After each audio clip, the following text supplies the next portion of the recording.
le duc de Savoie. En direct des Alpes.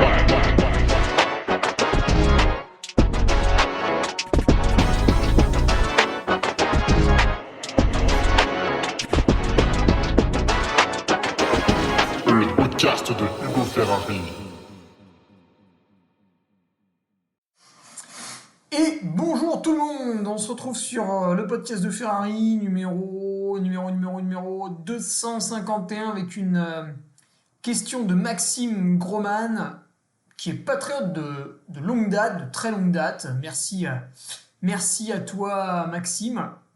Avec la question suivante, départ de course nocturne, comment moins se faire baiser que les autres? Ah là là là là là là là là là. Vous l'avez remarqué, le titre putaclic est là, c'est mal, mais Hugo, mais que fais-tu? Oh là là là là, tu te livres de basse besogne, tel que ce procédé grotesque, bientôt une miniature, non je déconne, le podcast n'est pas sur UseGag, rassurez-vous.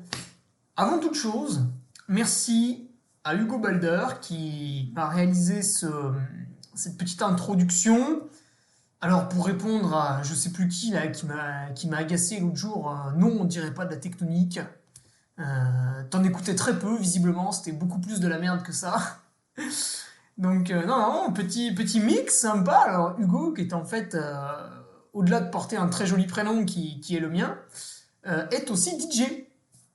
Voilà, donc il travaille tous les week-ends en club, pas libertin, mais discothèque. Remarquez, peut-être on peut faire les deux, je ne sais pas, je ne suis pas un grand expert. Et Hugo m'a composé ce petit jingle, cette petite introduction. Moi, ça m'a fait marrer, tu vois, cette petite voix un peu d'outre-tombe avec le petit remix, voilà, on est entre ancienneté et nouveauté. J'aime bien, alors c'est forcément comme toute nouveauté, il faut l'écouter, il faut la réécouter, la réécouter pour l'accepter, l'apprécier. Normalement, le cerveau humain, il n'aime pas les changements, donc il se peut que, c'est la deuxième fois que je le mets, vous soyez encore un petit peu choqués. C'est normal, vous allez voir, dans une dizaine de podcasts, vous aurez une érection absolument ravissante en écoutant ce jingle annonciateur de belles choses. Voilà, et vu que ça m'a régalé, et ben Hugo sera également embauché sur un petit projet. Un petit projet qui va voir le jour dans l'antre du Duc. Alors qu'est-ce que c'est que ça? C'est mon site internet. Si tu ne le connais pas, c'est mal, puisque sur ce site internet, c'est là où je chope ton pognon, vraiment je l'attrape, hop, je siphonne la poche, en échange je t'envoie un t-shirt, un bonnet, des chaussettes, une casquette, pourquoi pas, en plastique recyclé. C'est l'occasion de voir que en fait, c'est pareil que du plastique normal. Sauf que t'as un peu moins pollué. Alors t'as pollué quand même, tu vois, t'es quand même un salopard, mais un peu moins. Voilà, donc on peut s'acheter une conscience de cette manière, et c'est quand même sympa. Comment ne pas vendre? En 2 leçons. Donc mon site, l'entreduduc.fr, il y a aussi les films que mon ami John Rambo a réalisés. Il y a aussi sur l'échappée belle, sur l'UTMB. Il y a aussi le e-book coécrit avec Nicolas Martin. Achetez-le 3 fois même. Plus vous l'achetez et plus vous le lirez avec sérieux. Si je vous le donne gratuitement, vous ne le lisez pas. Bon là on l'a mis à 17 € parce que voilà, on va pas non plus entuber les gens. Mais j'ai remarqué, quand on veut quelque chose, si on paye le prix fort, derrière on écoute. Par exemple, si les séances, alors là dans l'introduction, hein, ça y est on est parti. Si les séances d'ostéopathe étaient gratuites, bah j'irais, l'ostéopathe me manipulerait, et puis le lendemain, Zobby Wellou, l'ostéopathe m'a dit ouais, reste allongé, tranquille, pour ton corps, tac, tac, ça se met en place, et 48 heures après, tu fais un petit peu de vélo, et 72 heures après, un petit peu de course à pied, et je dirais ouais, c'est ça, vas-y, cause toujours, bim, le lendemain j'irai courir, parce que bah, c'était gratuit, donc au pire j'y retourne, je m'en fous, machin. Là, j'y vais, ça me coûte 60 balles, si tu veux, le mec, il me parle, je l'écoute en fait. Je me dis tiens, je vais écouter son conseil parce que j'ai donné quelque chose, tu vois, ça m'a réellement coûté quelque chose, donc je vais avoir une oreille attentive. Et faites votre réflexion dans la vie de tous les jours, celle que vous menez, avec brio, bien sûr, puisque vous écoutez mon podcast, vous êtes donc un être génial. Regardez autour de vous et tout ce qui est gratuit, regardez comment vous l'assimilez, comment vous le pratiquez. En général, c'est quelque chose que voilà, on utilise, on jette. Et tout ce qui vous a demandé un réel investissement, financier, temporel, ça dépend. En général, vous y faites attention.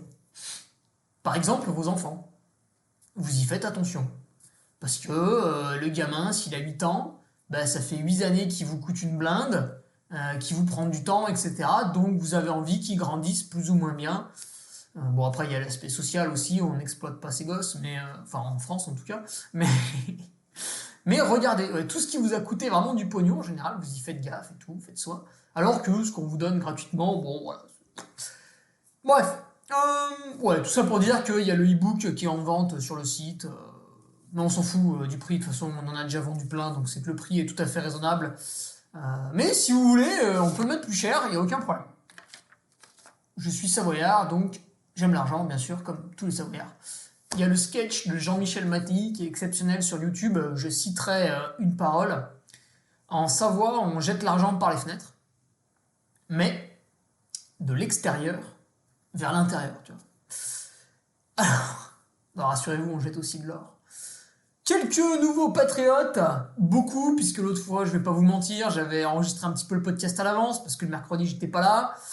J'étais en train de faire des photos pour Altra. Voilà, très très belles photos, très très belles vidéos. J'espère que vous serez encore un peu plus fan de moi en les voyant, mais j'ai aucun doute.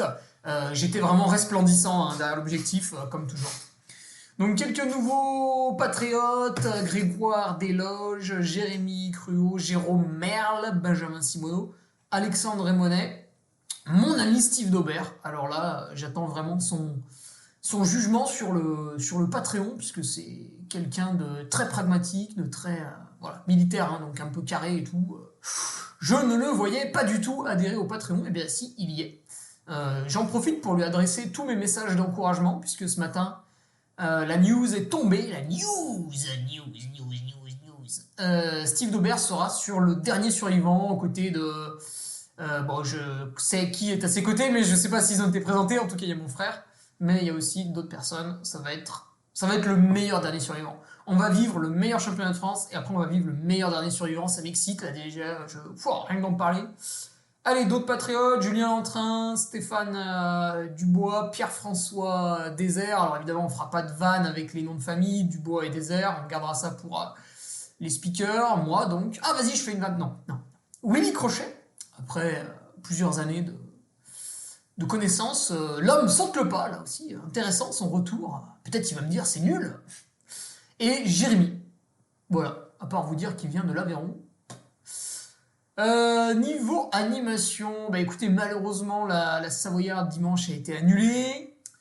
Le club des sports La Fécla a tout de même maintenu la nocturne, vraiment, quel effort remarquable. Moi je suis allé animer du coup cette nocturne hier soir.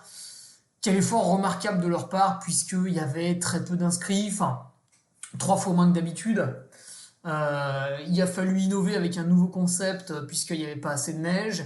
Donc ils ont fait des boucles avec un relais à l'américaine, c'était vraiment marrant, mais tous ces efforts pour un si petit nombre d'inscrits, vraiment, je voudrais saluer les efforts du club des sports La Fécla qui s'est démené. Beaucoup auraient jeté l'éponge en disant, voilà, les 80 coureurs qui sont inscrits, tant pis, débrouillez-vous, nous on annule.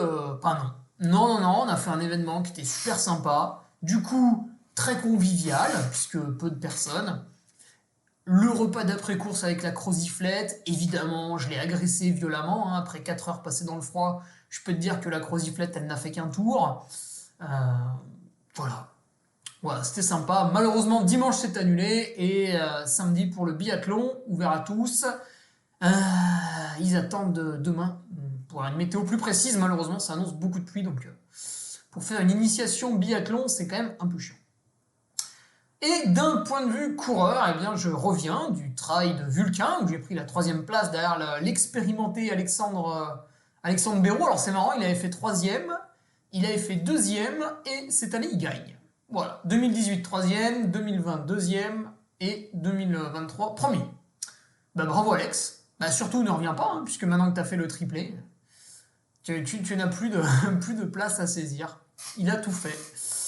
Voilà Alexandre Béraud, le local qui a gagné. Clément Desilles, deuxième. On l'a eu en interview. Clément, je le remercie, puisqu'il est kiné du sport. Donc lundi, de 7h30 à 20h30, il était au boulot. Le lendemain de la course, ça fait mal.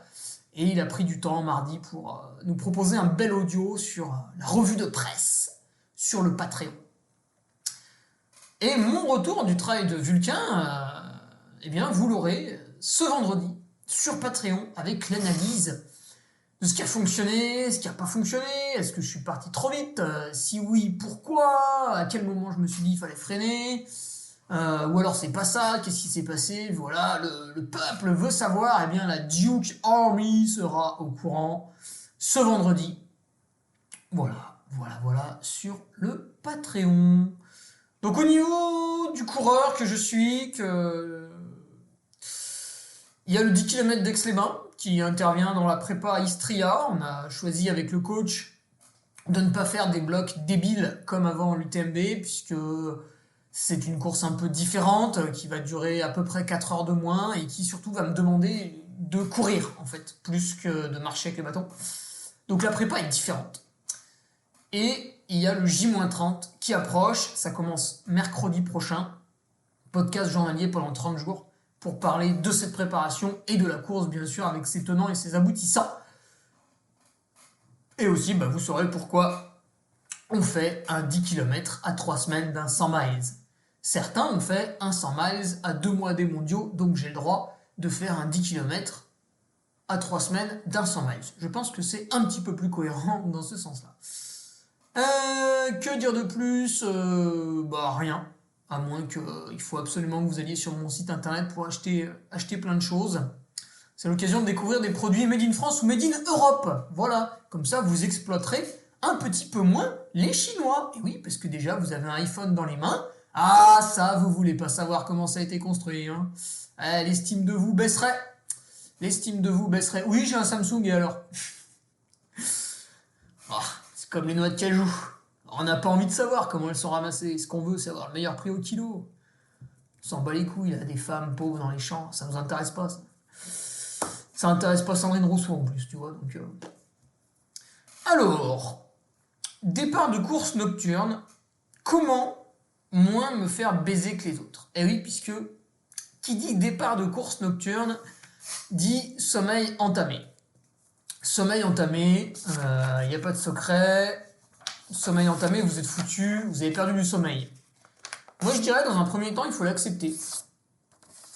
Voilà, c'est comme ça. Vous prenez le départ en ayant réalisé une mauvaise nuit. Vous n'êtes donc pas aussi vigilant que d'habitude, vous êtes peut-être un peu endormi. D'où l'intérêt de s'échauffer, même si c'est un départ lent, puisqu'on va parler de la maxi race, on va parler d'un ultra trail. Alors vous échauffer, c'est pas forcément faire monter le cardio, mais ça va être échauffer vos capteurs proprioceptifs. Vous pouvez par exemple vous mettre debout sur une jambe en équilibre, fermer un peu les yeux et rechercher cet équilibre. Vous pouvez faire des petits sauts pieds joints, des petits sauts cloche-pied, etc., etc. Des petites choses comme ça qui vont réveiller vos capteurs proprioceptifs, qui en fait, à 3h du matin, c'est le départ de la maxi race, normalement sont un petit peu endormis puisque vous êtes en train de vous caresser dans votre plumard, ou de vous faire caresser, mais à ce moment-là, vous dormez un peu moins, donc non, on va pas en parler. Maxi Race, le départ il est à 3h du matin, 85 km et 5000 mètres de dénivelé. Qu'est-ce que ça veut dire ? Ça veut dire qu'à 3h du matin, on part pour un petit peu moins de 9h si vous êtes un zélite de classe mondiale à qui on doit le respect, le salut. On s'agenouille, bien sûr, on se prosterne, on fait 3 salam alaikum et ensuite on le laisse repartir sans le toucher surtout. Ou à peu près 18h si vous êtes un peu gras et sous-entraîné. Peut-être même c'est 20h pour le dernier. Je ne sais pas à quel point on accepte la caresse sur la course, puisque moi je dors quand le dernier arrive, étant donné que le lendemain je prends le micro très très tôt sur la marathon race. Ce n'est pas moi qui clôture les arrivées sur la maxi race. Je rigole, bien sûr, si vous êtes gras et dans les derniers, ne pleurez pas, c'était de la caricature. Évidemment, je vous aime. Je vous fais des bisous sur le ventre. Donc, on part quand même pour un certain temps. Entre 9h et 20h, on va être occupé toute la journée. Le problème, c'est qu'on a mal dormi.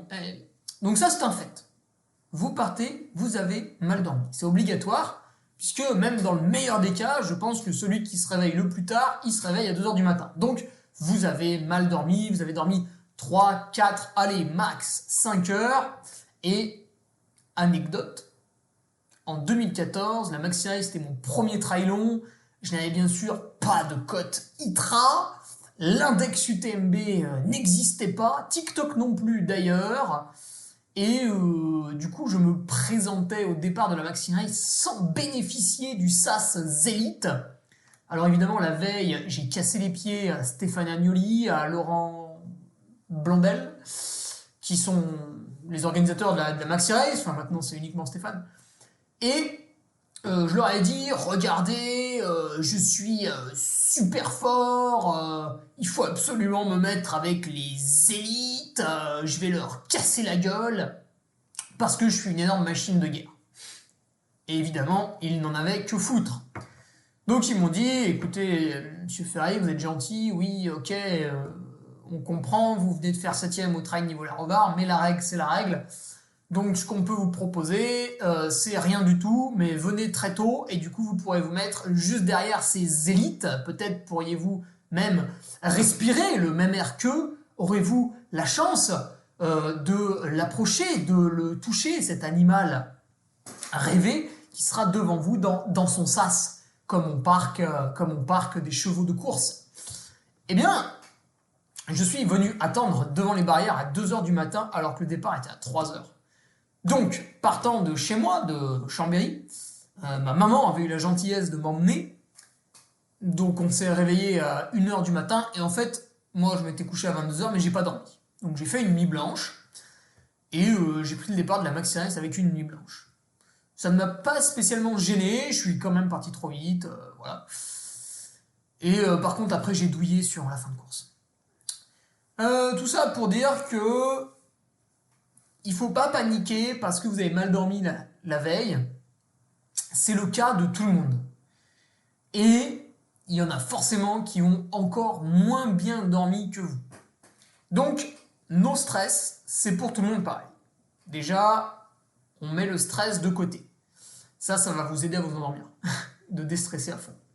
Maintenant, la question de Maxime, qui trépigne d'impatience depuis quasiment 20 minutes, qui se dit « Putain, le bâtard, il répond pas à ma question, là. Je vais me désabonner de son Patreon. » À cet être incivilisé. Donc Maxime, ce qu'il voulait, c'était un petit hack pour tenter... Ouais, ça, c'est très 2022, ça. Les gens qui vous vendent des formations ultra chères, hein, bien sûr. En général, un livre à 20 balles fait le même taf que la formation. Mais, vu que c'est 700 balles et que vous êtes un peu con, bah, vous l'achetez. Ouais, le petit hack, tu vois, c'est très... je suis formateur, tu vois, je vais te donner un petit hack. Ah, bande de pédés. Maxime, il veut un petit truc et astuce pour avoir plus d'énergie, plus de sommeil que les autres au départ. Ah, putain, c'est chaud, ça. Comment faire? Plusieurs points. D'abord, Maxime, sache que je n'ai aucune compétence en sommeil, à part ma propre expérience. Je vais donc raconter des choses dans les minutes qui viennent qui auront une valeur beaucoup moins intéressante que le Nolio Podcast. Tu vas me dire, mais Hugo, pourquoi tu me parles du Nolio Podcast? Eh bien, je vous fais une révélation, je vous fais une confidence. Je casse un secret, mais je ne vais pas révéler le nom. J'ai interviewé, pour le Nolio Podcast, une personne qui va nous parler du sommeil.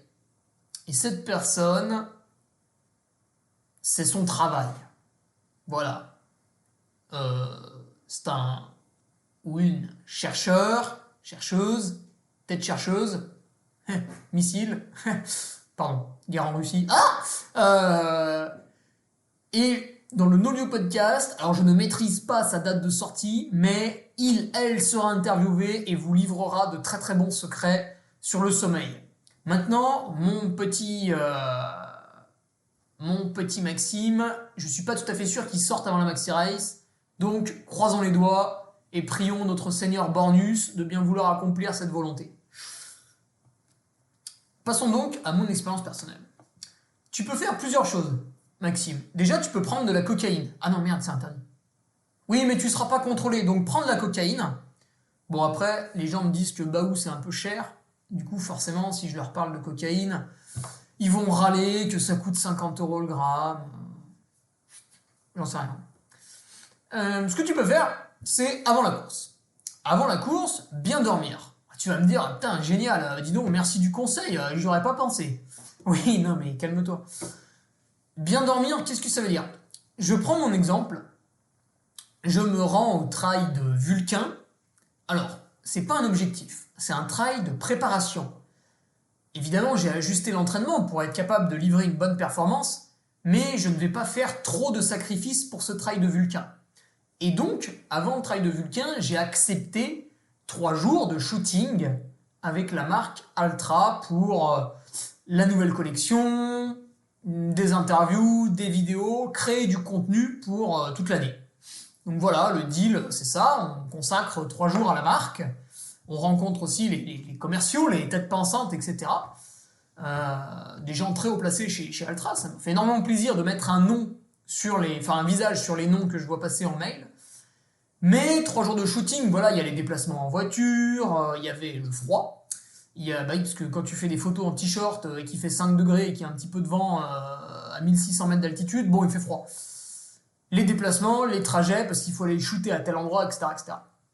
Donc 3 jours fatigants, ce qui fait que je suis arrivé au Vulcain un petit peu fatigué, mais c'est le jeu, et encore une fois, on était sur une course de préparation, donc je l'ai fait en pleine conscience. Le problème, c'est que j'ai été un petit peu stressé par tout ça, et à un moment donné, j'ai été aussi stressé par d'autres choses. Les personnes qui me mettent des bâtons dans les roues pour organiser la Nivole Rover se reconnaîtront. Un jour, je mettrai le feu à votre maison, sachez-le. Mais non, je rigole. Mais ce sera accidentel, bien sûr. Mais voilà, un ensemble de choses qui font que, malheureusement, une nuit, en plus du shooting qui était fatigant, j'ai fait une nuit blanche. Voilà, ça arrive, je vous révèle l'information. Alors, c'est pas tout à fait une nuit blanche, puisque ma montre m'a dit que j'ai dormi 2h30. Mais bon, je me suis tellement levé du lit pour tourner dans la pièce et me recoucher que j'aurais fait une séance de squat, c'était pareil. Tout ça pour vous dire que j'ai niqué mon sommeil la semaine d'avant. Donc mon conseil, bien dormir la semaine d'avant, n'est finalement pas si anodin, parce que derrière ce conseil, ça implique tout un tas de choses. Ça implique de maîtriser votre emploi du temps, que ce soit avec votre famille ou avec votre travail. C'est les 2 choses qui vous occupent tout au long de la journée. Donc, ce que vous devez faire pour arriver à une course reposée, en ayant bien dormi, c'est sortir tous les problèmes que vous avez dans la tête. Et donc, peut-être qu'un mois avant, il faut qu'à votre travail, vous ayez une petite réunion avec votre supérieur pour lui dire, voilà, il y a telle semaine, j'aimerais bien être tranquille. Ce que je te propose, alors vous pouvez aussi poser des jours de congé, comme ça vous êtes tranquille, mais ce que je te propose, c'est que je vais travailler plus en amont, boucler un peu des dossiers en retard, etc. Et la semaine, comme ça, je serai un peu plus tranquille puisque j'aurai bossé plus en amont. Donc c'est donnant-donnant, voilà. Et si votre patron est quelqu'un de sensé et intelligent et qui comprend votre travail, et que vous êtes capable d'accentuer votre charge de travail puis de la réduire, ça dépend de ce que vous faites, eh bien vous allez y arriver et vous serez reposé la semaine de la course. Pareil avec votre famille, alors vous n'allez pas le lundi matin dire à votre femme ou à votre conjoint, eh ben écoute, cette semaine je ne fais pas la vaisselle, je ne passe pas l'aspirateur, je ne m'occupe pas des enfants, je ne fais pas les courses, je ne vide pas les poubelles. Non, évidemment non, ça va, c'est des charges mentales qui sont ridicules. Par contre, s'il y avait un resto prévu avec 5 amis, s'il y avait un dîner avec la belle famille, s'il y avait une sortie cinéma, voilà, ça c'est tout un tas de choses. Peut-être vous pouvez les mettre un petit peu de côté pour une semaine. Et puis vous les retrouverez plus tard. Évidemment, toujours pareil, on est dans la vie, c'est toujours donnant. Donc, après la course ou 2-3 semaines avant, évidemment, il faut que vous fassiez des concessions sur votre temps libre. Bref, vous m'avez compris, donc vous évacuez un maximum de choses pour la semaine de la course, votre cerveau est calme, il est tranquille, et petit à petit, il n'a plus qu'en tête la course en elle-même, qui est déjà suffisamment stressante. Et donc, vous dormez bien. Alors, qu'est-ce que ça implique de bien dormir pendant 6-7 jours? évidemment, le soir, vous n'êtes pas en train de scroller. Alors, le pire du pire, c'est TikTok, bien évidemment. Mais vous qui m'écoutez, normalement, vous n'êtes pas trop sur TikTok parce que vous êtes vieux et vous allez bientôt mourir, donc vous savez même pas ce que c'est. Alors que si vous avez 13 ans et que vous m'écoutez, vous trouvez ça absolument génial. D'ailleurs, vous êtes très content que vos parents ne soient pas dessus, ces espèces de vieux boomers qui sont sur Facebook. Ah mon Dieu, mais quelle horreur! Alors que le duc est partout. Ça implique le soir d'être tranquille. Donc, ce que vous faites, vous prenez la box Wi-Fi, vous la débranchez. Alors, évidemment, si vous avez une femme et des enfants, ils vont pas être très contents, donc vous ne pouvez pas faire ça. Mais vous, tout seul, voilà, le téléphone, vous le posez, vous le touchez plus. La lumière, basse, voilà, de plus en plus basse, de 20h à 22h jusqu'à l'heure d'endormissement. Zéro écran, la télé, pareil, de toute façon, il n'y a que de la merde. Sauf si c'est pour regarder un DVD de Rambo, à ce moment-là, c'est sûr, ça va vous calmer, vous allez vous endormir plus facilement. Le repas, prenez-le assez tôt, parce que si vous prenez le repas à 21h et que vous vous couchez à 22h, vous serez dans une digestion encore assez active, donc c'est possible que vous vous endormissiez pas tout de suite. C'est mieux de se coucher à 22h qu'à minuit, même si vous avez la possibilité de vous lever à 7, 8 ou 9h du mat. Voilà, ça, c'est le spécialiste qui en parlera dans mon podcast. Et puis, une petite tisane à la camomille, pourquoi pas, avec quelques plantes. Si elle est bio et que les plantes ne sont pas trop bousillées, ça peut fonctionner pour vous endormir. Voilà, une pièce fraîche. Normalement, on dort mieux dans une pièce fraîche. Voilà, tous les conseils de grand-mère. Je sais, on les répète à chaque fois, mais vu que personne ne les applique, je les répète une fois de plus, ça fait pas de mal. Ah oui, non, mais moi je les applique, je regarde pas mon téléphone. Ouais, mais ta gueule, tu représentes 1% de mon auditoire, ça m'intéresse pas. Non, je rigole, pleurez pas. Je sais qu'il y a de plus en plus de gens extrêmement vertueux qui me suivent. Et d'ailleurs, en fait, il y en a beaucoup qui sont largement plus vertueux que moi, tu vois. Donc des fois, je me sens un peu honteux. Mais c'est bien, ça me challenge. Et du coup, je me dis, ah putain, non, je peux pas baisser les bras, je suis obligé de viser l'excellence tout le temps, parce que lui, il y arrive, lui, il y arrive, lui, il y arrive. Donc ça, c'est top, on se tire vers le haut, il y a l'effet groupe, ça, c'est génial. Alors, ça, c'est tout ce que tu peux faire, Maxime, avant la course, pour que tu arrives sur ton dernier dodo avec déjà aucun problème de sommeil. Et oui, parce qu'il y a plein de gens qui arrivent avec des problèmes de sommeil, donc c'est encore plus grave. Tu vois le truc? Donc toi, il faut absolument que tu arrives avec un sommeil excellent pendant 6-7 jours.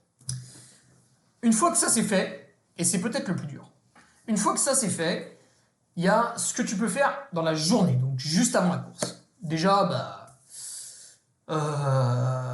essaye d'avoir un jour de congé, essaye d'être tranquille de je me lève à je prends le départ.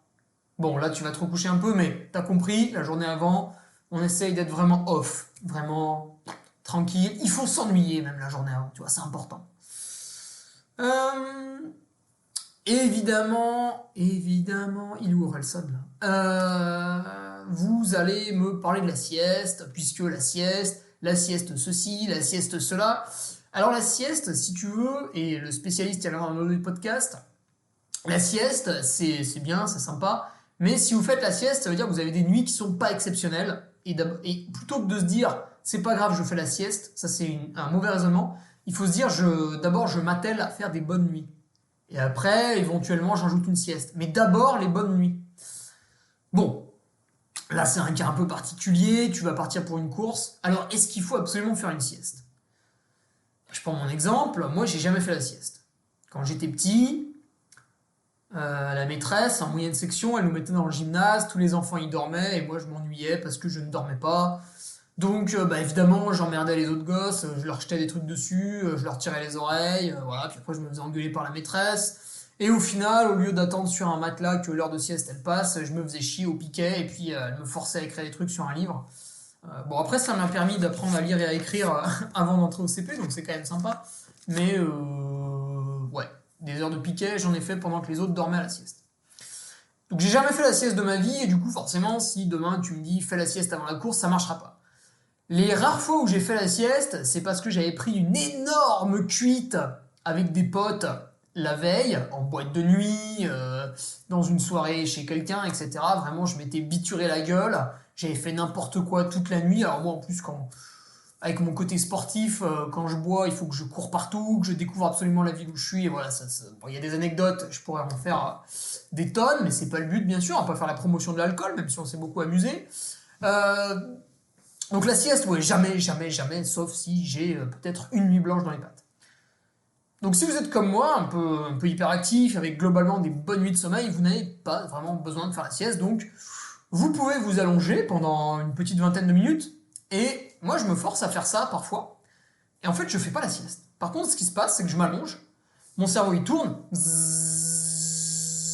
et, euh, et j'ai plein d'idées et tout, puis au fur et à mesure je range les idées dans des boîtes, tu vois, donc ça c'est de la préparation mentale. Oh putain, je pense à ça. Ouais, non, mais ça me perturbe pour la course, c'est chiant. Bah attends, je le mets dans telle boîte, je vais le traiter tel jour, etc. Hop, deuxième pensée, tac, on la range dans une boîte. Et après, une fois que j'ai fait tout ça, mon cerveau il est un peu vide, et à ce moment-là, tac, je m'endors. Allez, tu vas me dire, putain, Hugo, tu viens de me dire que tu faisais pas la sieste. Oui, mais en fait, à chaque fois, et ça fait déjà 4-5 fois que ça me fait ça, en fait, je m'endors pas. Enfin, je m'endors, et au moment où je me dis, ah putain, je m'endors, tu sais, il y a un lâcher-prise, d'un coup, tu sens ton corps qui part, et clac! Là, j'ai un éclair, je me réveille, et là, j'ai les yeux grands ouverts, et ça y est, quoi, ça m'a reboosté. Donc peut-être tu peux faire ça. Ou, si t'es quelqu'un qui dort facilement, qui peut dormir partout, bah écoute, moi j'ai envie de te dire, ne te prive pas, fais une bonne sieste. Mais si t'arrives pas à faire la sieste, je pense que ce n'est pas grave. Voilà. Ensuite, il faut faire attention, si tu te forces un petit peu et que tu fais la sieste, puis finalement tu la fais un peu tardivement, fais attention parce que le but du jeu, c'est quand même de se coucher tôt. Donc si tu fais une sieste à 15h, est-ce que tu vas arriver à te coucher à 21h ou à 22h et à t'endormir? Parce qu'il va falloir te réveiller à 1h, à 1h30 du matin. Attention à ça. Ça peut être un piège. Ouais, je fais la sieste, je suis super content, mais après, j'arrive pas à m'endormir avant ma course. Ça peut être quitte ou double. Il faut se méfier. On n'y pense pas, forcément. Donc ça, c'était vraiment avant, ou donc juste avant. Troisième petit point, c'est pendant la course. Alors la course, elle va durer entre 9 et 20 heures. A priori, selon mon spécialiste, qui sera sur Nolio, il n'y a pas besoin de dormir. Maintenant, il est possible que vous ressentiez une fatigue parce que la semaine avant, vous avez mal dormi, parce que vous n'êtes pas trop en forme, enfin voilà, parce que la nuit juste avant, vous n'avez pas trop dormi et ça vous a coûté. Et à ce moment-là, vous sentez que vous piquez un peu du nez. Quand vous piquez un peu du nez, vous vous emmerdez pas. Dès que vous sentez que vous piquez du nez, vous vous arrêtez et vous piquez un somme. Alors ça peut être 2 minutes, ça peut être 5 minutes, on s'en fout. Si vous piquez du nez et que vous sentez que le sommeil arrive, hop, vous mettez peut-être à la limite un petit chrono et vous vous entraînez donc à faire des micro-siestes. Parce que vu que le sommeil arrive, vous allez vous endormir tout de suite, vous mettez le réveil au bout de 3-4 minutes et vous repartez. Et ça va vous rebooster. Et peut-être que ça va vous entraîner pour des courses plus longues où là, des petites siestes vont devenir nécessaires. Je pense 100 miles quand on finit pas à l'avant de la course.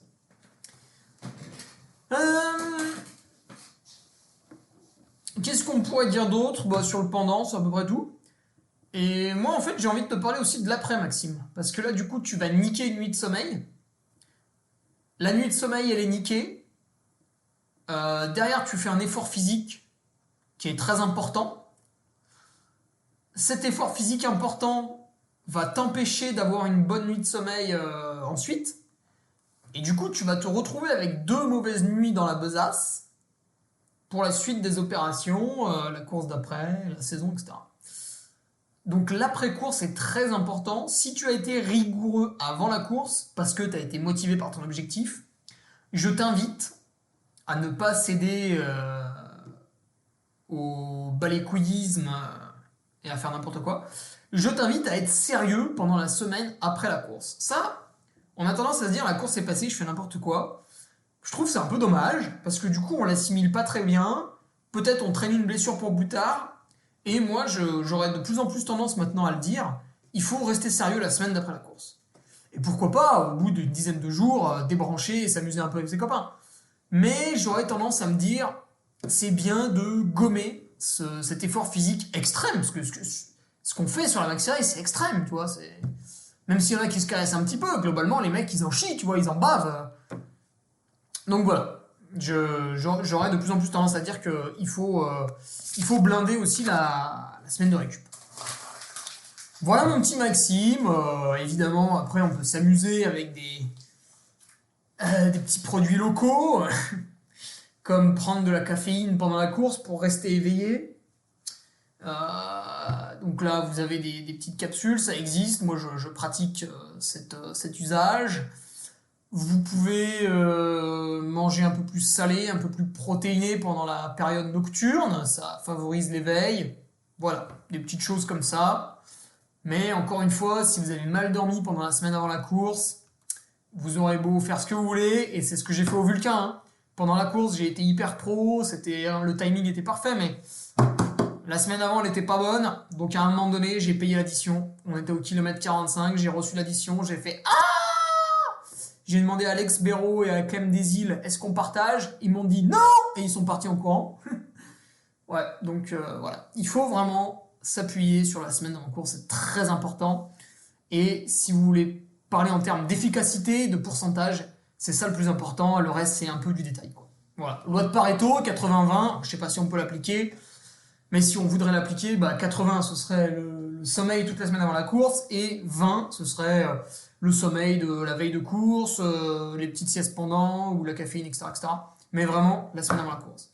Voilà, mais écoutez, je vous laisse là-dessus. Un podcast peut-être un peu plus court que certaines fois, un peu plus long que d'autres. Vous l'avez compris, le timing, je m'en fous, puisque je fais des podcasts entre 25 minutes et 1h30. Je n'ai aucune règle, je suis duc de Savoie, je fais ce que bon me semble. Et vous en êtes absolument fan, donc voilà, ceux qui ne sont pas contents ne sont pas là. Et c'est tant mieux, on n'a pas besoin d'eux, on est déjà suffisamment nombreux comme ça. Voilà, je vous donne rendez-vous mercredi prochain pour celles et ceux qui sont pas sur le Patreon. Ah, bande de saligots. Mais si tout le monde serait sur le Patreon, je serais richissime. Je pourrais faire des énormes burns avec un Hummer en me rendant sur les courses. Je pourrais écraser des gens et payer l'amende. Putain, ce serait génial. C'est comme dans GTA Vice City. Oh, quel jeu merveilleux. J'avais 11 ans quand j'y jouais. Oui, mes parents étaient un peu irresponsables. Voilà, rendez-vous mercredi prochain, ce sera le tout début, J-30 des podcasts journaliers. Et pour les patriotes, vous allez avoir les 30 podcasts tous les jours. Et pour les autres, vous aurez que le mercredi, bien sûr. Pour mes patriotes, la Duke Army, le soutien, bien sûr, vous êtes conviés vendredi au rendez-vous pour le retour sur ce trail de Vulcain. Voilà, c'était un trail de réglage, donc forcément, ça va pas durer des plombes. Mais il y a des points intéressants à aborder. Parce que, globalement, je suis passé un tout petit peu à côté de ce que j'avais imaginé, mais c'est pas trop mal, enfin, voilà. Et il y a un retour philosophique là-dessus à faire. Allez, j'en dis pas plus, et on se retrouve ce vendredi pour les Patriotes, mercredi prochain pour la plèbe, voilà, que je salue, bien sûr, du haut de mon trône. Voilà, force à vous, et à la semaine prochaine. Tu viens d'écouter le podcast du Duc de Savoie. Si tu souhaites approfondir avec de pertinents articles d'éminents spécialistes, rejoins le Patreon. Tu feras ainsi partie, en tant que fidèle patriote, de la très prestigieuse Duke Army. Si l'humour est ton leitmotiv et que tu n'as peur de rien, viens sur l'Instagram. Si tu veux espionner le Duc, car tu es vil et sournois, son Strava est également à ta disposition. Enfin, si tu es vieux, presque sénile et ou débute dans les réseaux sociaux, contente-toi de suivre sa divine page Facebook, les liens sont dans la description. Que Dieu te garde et à la semaine prochaine.